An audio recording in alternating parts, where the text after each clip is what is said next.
My name's Ben Friedman, and today I am talking about the highly anticipated film Deadpool and Wolverine, which let's just kind of talk about the context of which this movie exists. Deadpool and Wolverine is the fourth appearance of Ryan Reynolds as the Merc with the Mouth.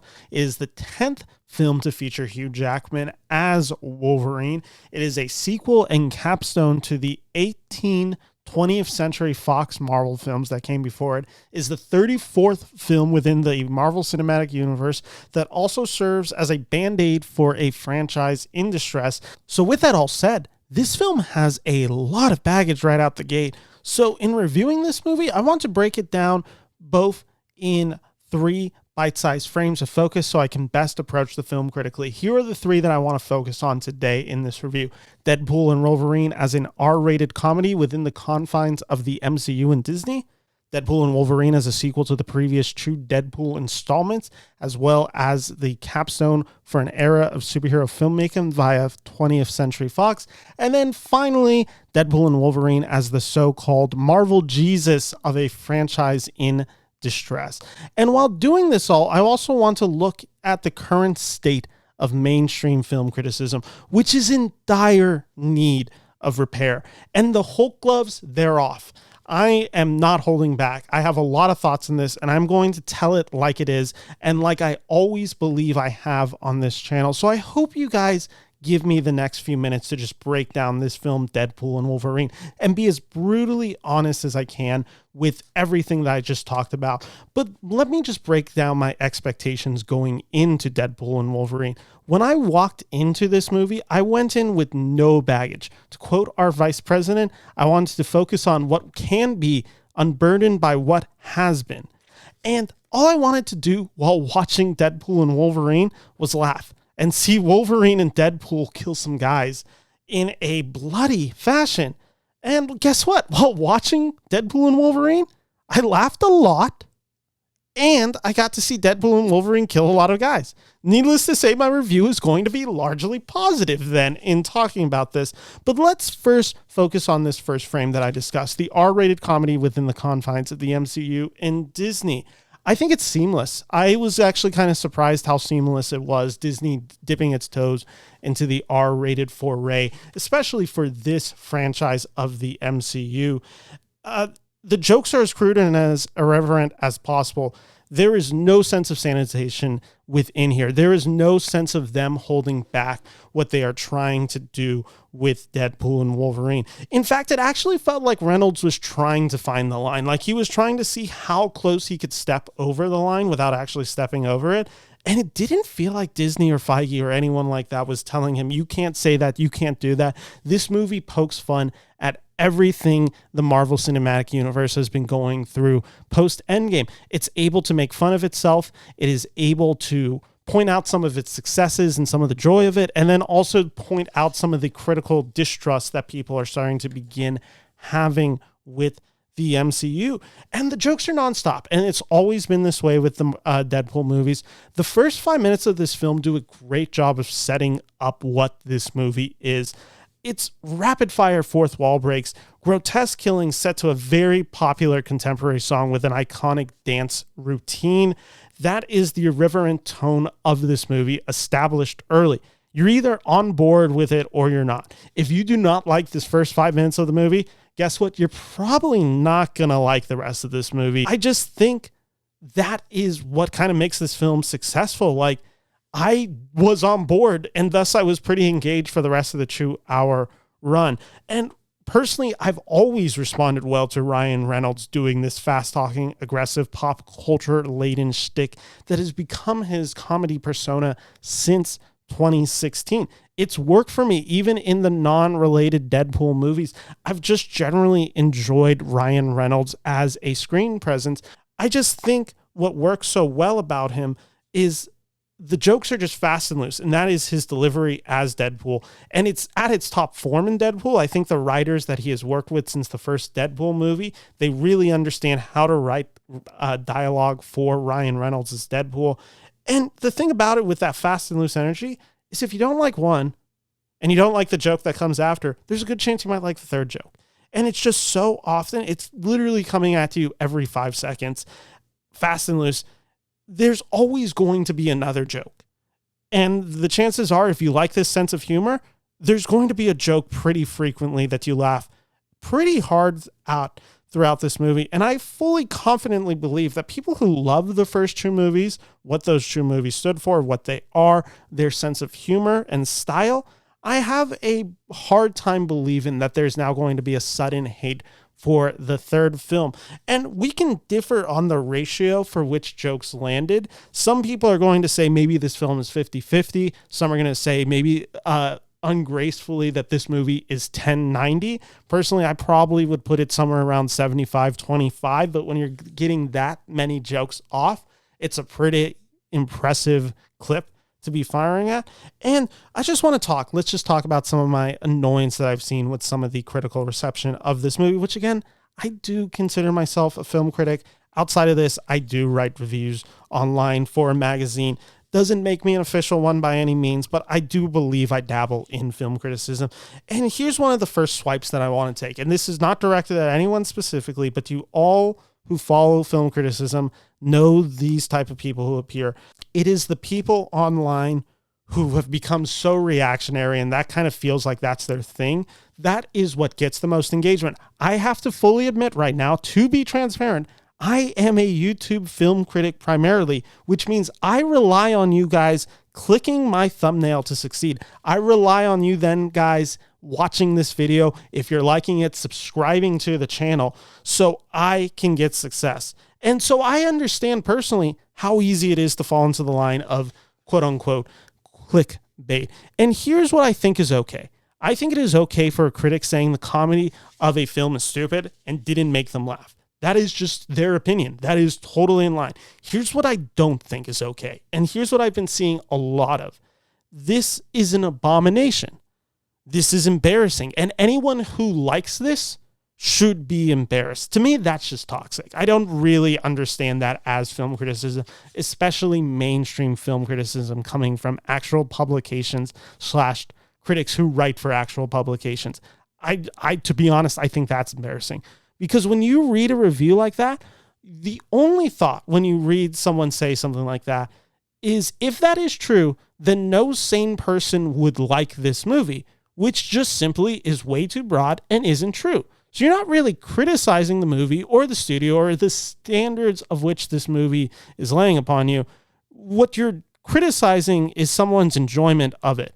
You're simply attacking someone for enjoying a movie, which isn't criticism. That's just bullying. I don't actually understand that one at all. And it then comes back to us, critics, people who do this, people are on YouTube who want to talk about their movie opinions online in front of people. It comes back to us of, oh, I don't listen to critics. Oh, you guys don't matter. It comes back to the toxicity that can be found in the YouTube comments, which I have seen on this channel as well. And that toxicity just kind of breeds and continues going, and everyone just gets nastier and nastier with each other. And that comes back to you guys, the audience. There is a level of accountability that comes to audience members asking for this, because it's been made pretty clear that people want quick reactions. Did they love it? Did they hate it? So that's my promise with you guys. Give me a chance, and I promise to do my hardest to provide a thoughtful examination of a film, no matter the genre or style. And when we don't allow each other to do that, we find ourselves in a situation like Star Wars right now, where it's just not fun to talk about Star Wars on the internet right now. I don't understand anyone who's willingly engaging in that. There's nothing to be gained in there. There is no actual criticism to be told anymore. It is just an echo chamber. It is all yelling. It is extremely toxic. That's what we don't want to turn into. So there is an actual responsibility to be honest in reviews completely, and to call out a film for its weaknesses or at your perceived weaknesses, but to insult an audience who likes this movie and to basically insult their intelligence, to call them embarrassing for liking them, for making them feel ashamed for it, it feeds back, and that's what grows toxicity into the point of where we just have extremely toxic fandom. And then in the same way, audiences coming back and attacking us in far more personal, hurtful ways. It just gets so ugly so quick. And I think we bear some responsibility for that. We are not innocent in the growing toxicity of film criticism. And now let's just move on to the next piece. Deadpool and Wolverine as a sequel to the previous two Deadpool installments, as well as a capstone for an era of superhero filmmaking via 20th Century Fox. So let's talk about a key term I hear thrown around constantly, which is this idea of corporate cynicism.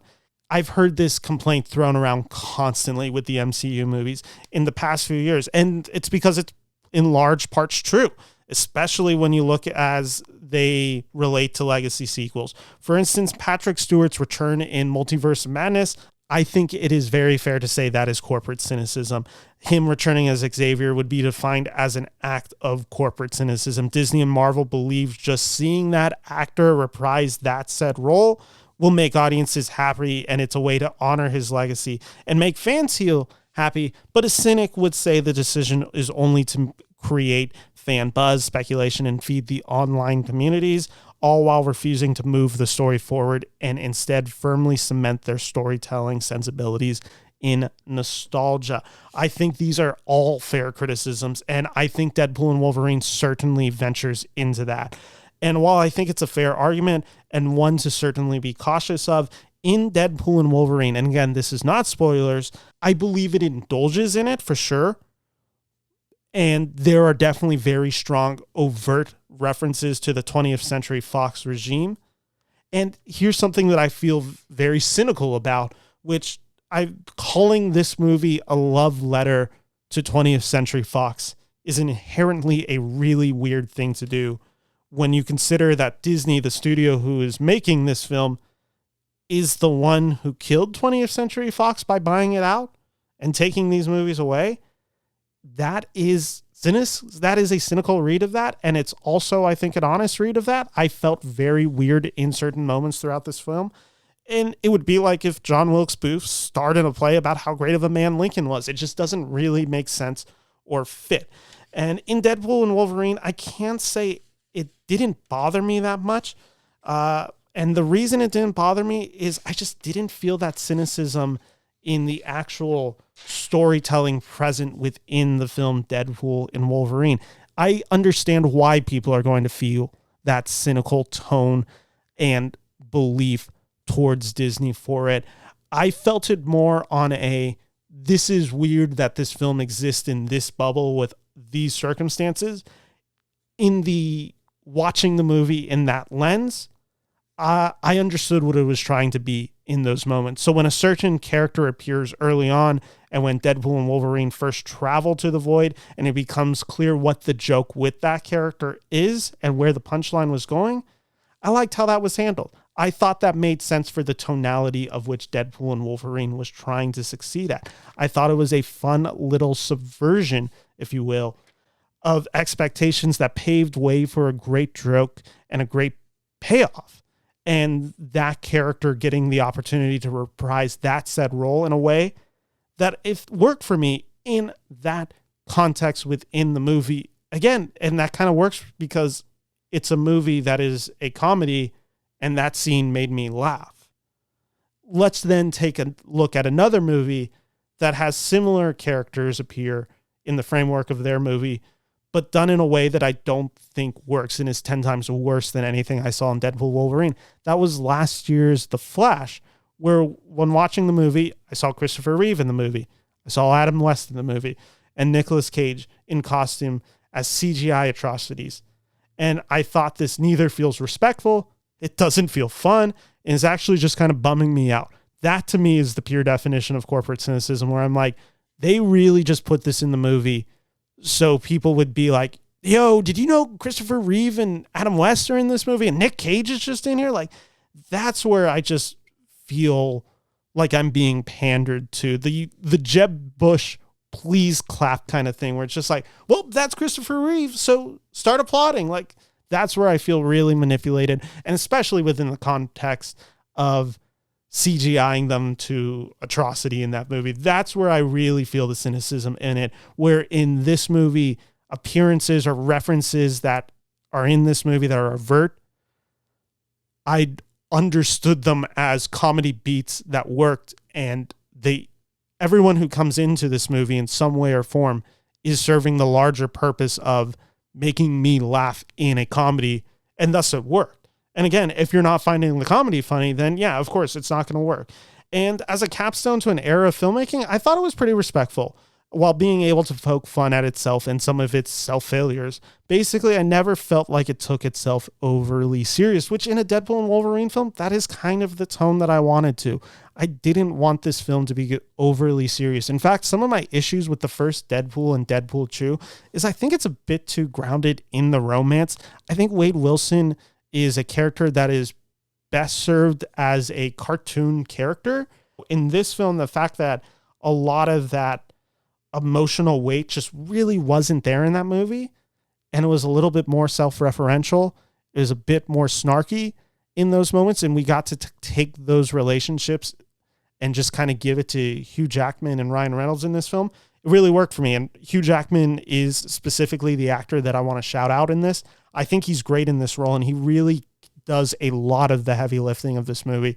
So Ryan Reynolds can just be the absolute just lunatic in this movie. Watching it, I was pretty blown away by the fact that I'm like, this feels like a comic book. It has kind of the messiness of a comic book. It has that one-off feeling of it. Characters just kind of appear and you're like, wait, what's their whole deal again? And then it's like, oh, well, if you want to know this, go read this run that gets them to this point in this comic book. But if you don't, we'll kind of just fill you in enough for you to understand who they are in the context of this story. It's a very weird thing because I think the Marvel Cinematic Universe, especially for the first 3 years, are contained of this is the running story. This is the timeline, which is an idea played with in this movie. And everyone seems to be bought in on that idea. And then these past few movies and TV shows, it's kind of everything is fast and loose. Nothing really matters, but all of it matters. Like, it's just not as coherent. And this movie just allows itself to just kind of be like, yeah, we're going to bring this element into the movie. Some people are not going to fully understand it, but we trust our audience enough to either, if they want to do the homework, they'll do the homework. And if they don't, they'll still get the jokes because the jokes are still broad enough. And that was something that I thought worked. So I think it's broad enough that even if you're not connecting to certain moments of this movie, the comedy just works on I get what the joke is being, even if I don't fully understand who this character is. And again, this is a hard one for me to talk about because I understood who these characters were. So I had fun with that. And then let's talk about this last point, Deadpool and Wolverine as the so-called Marvel Jesus of a franchise in distress. And to be honest, this is a take that I don't even really know how to dive into because what the heck are we doing here? Why does Deadpool and Wolverine need to be the saving grace for the MCU? The fact that it is being written that way, the fact that so many people seemingly have their hopes in this movie, this is the online bubble which film critics and a lot of audience members do live in, but it's not a reality. And I think it's really important to talk about that in the context of this movie. Walking out of Deadpool and Wolverine, I had similar thoughts to walking out of Guardians of the Galaxy Volume 3. I really enjoyed that, and it doesn't change my larger complaints about the Marvel Cinematic Universe as it stands right now. And like, who cares? That doesn't matter because I like the movie. And it's this issue of being so terminally online, and it's mind-numbing to read takes like this. And this idea that Marvel is in peril, like it's this whole feeling of Chicken Little. And I get it. Some movies have flopped where Marvel hasn't had that.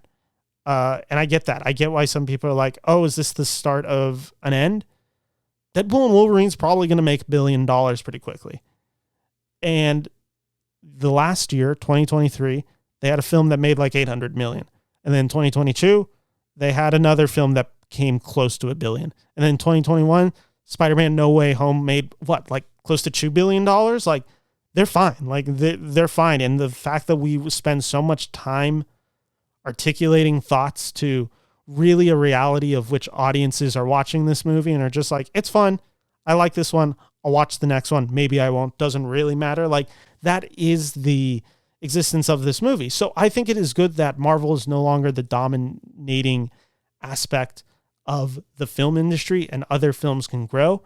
And I also think talking about it in the idea that Marvel is dying. Marvel is an entity that in probably like 2 to 3 years is going to be fully disappear. Maybe Marvel doesn't have the grasp of what it once had, especially around 2019, but Marvel still exists as a very healthy, lucrative franchise for this. That's not really, again, any critical reaction that I had to this movie, but tying it back into some critical analysis for this movie, I just think this whole framework that what allows Deadpool and Wolverine to really work is it's not really attached to the MCU.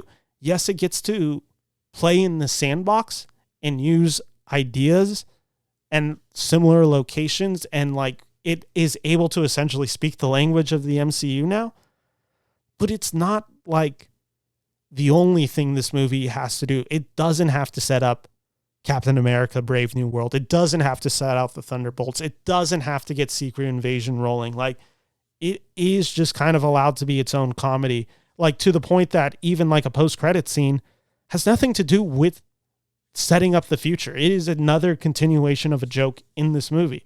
I thought the post-credit scene was really funny in that way. So yeah, while watching this movie, I was just like, yeah, I'm kind of glad that this is its own thing.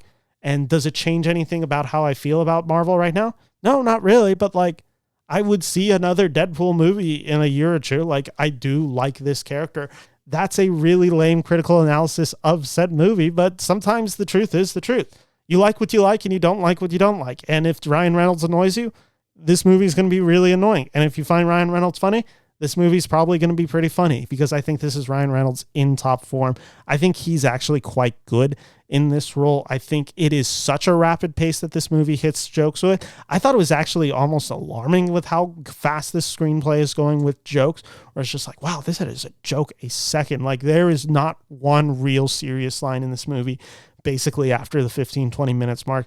And I like that. I like that this film was willing to do that and be that within this context. And I feel the exact same way that I feel about Deadpool and Deadpool 2. These are all movies that I think are quite literally 3.5-star movies. They're not movies that I would say that I love, but they're certainly movies that I have a lot of fun with and enjoy watching when I watch them. So Deadpool and Wolverine, 3.5 out of 5 stars. And if you like this video, I'm going to be doing a larger discussion about the state of the Marvel Cinematic Universe after Comic-Con has happened. So make sure to subscribe to the channel for this. Again, my name is Ben Friedman. Thank you all, and I'm so thankful for all of you who stuck around to give me a chance to discuss all of these ideas. You guys are the real ones. Thank you so much. Take care.